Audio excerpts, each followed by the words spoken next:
बिस्मिल्लाहिर्रहमानिर्रहीम। शुरू अल्लाह के नाम से जो बड़ा मेहरबान नहायत रहम करने वाला है। तो अस्सलाम वालेकुम व्यूअर्स, कैसे हैं आप? इंशाल्लाह आप सब खैरियत होंगे। तो व्यूअर्स, आज हम बनाएंगे पोटैटो के न्यू स्नैक्स। तो इसके लिए मुझे चाहिए थोड़े से आलू। तो ये देखिए, मैंने आलू को इनकी स्किन को स्किप कर दिया है और अब मुझे एक चाहिए कटिंग बोर्ड। इनको मैंने करना है ग्रेट। व्यूअर्स, हमने ले लिया है एक ये ग्रेट करने के लिए कटिंग ट्रे। इस पर फटाफट से हम इसे ग्रेट कर लेंगे पोटैटोज़ को। अभी इनको मैंने एक बार पानी से अच्छे से निकाल के तो इनको निचोड़ के एक बॉल में निकाल लेना है। तो देखिए व्यूअर्स, मैंने सारे पोटैटो को पानी में निकाल के अच्छे से इनको निचोड़ लिया। अब यहाँ पे मैंने लेना है मैदा। तो मैं मैदा ले रही हूँ यहाँ पे 4 टेबल स्पून और इसे उलट पुलट के हमने अच्छे से मिक्स कर लेना है।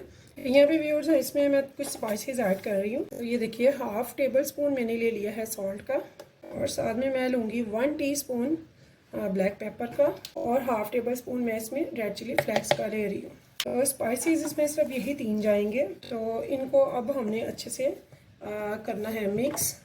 तो इस टाइम पे अब इसमें मैंने क्या डालना है, फाइनली लास्ट में मैंने इसमें डालना है बेसन। जी हाँ, जहाँ पे पकौड़ों का नाम आए तो बेसन तो फिक्स है।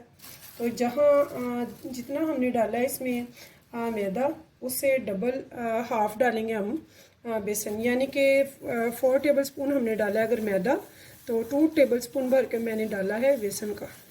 तो देखिए व्यूअर्स, मेरे पैन में घी जो है वो गर्म हो चुका है। तो व्यूअर्स, मैंने इसमें थोड़ा सा हरा धनिया भी डाला है, जो कि मैं पहले भूल गई थी आपको बताना। तो मैंने इसमें थोड़ा सा हरा धनिया काट के डाल दिया है, वो ऑप्शनल है। अगर आपको पसंद ना हो तो आप इसे स्किप भी कर सकते हैं। तो ये देखिए, ऐसे आप चाहे तो राउंड में शेप में बना लें, इसे बहुत अच्छे लगते हैं। बिस्मिल्लाहिर्रहमानिर्रहीम। हम इसकी जो फ्लेम है वो हाई नहीं करेंगे, मैंने मीडियम पे रखा हुआ है।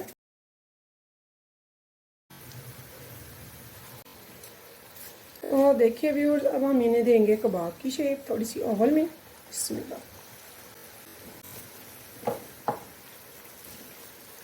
तो व्यूअर्स, जैसे मर्जी इनको उल्टे पलटें, ये टूटेंगे नहीं, ये बहुत ज़बरदस्त इनकी बाइंडिंग होगी। तो देखिए व्यूअर्स, मेरे पोटैटो स्नैक्स बनकर तैयार हैं। तो इसी उम्मीद के साथ कि मुझे रखेंगे आप अपनी दुआओं में याद। फिर मिलेंगे इंशाल्लाह नेक्स्ट टाइम नई रेसिपी के साथ। तो तब तक के लिए मुझे दीजिए इजाज़त। तो अल्लाह हाफिज़।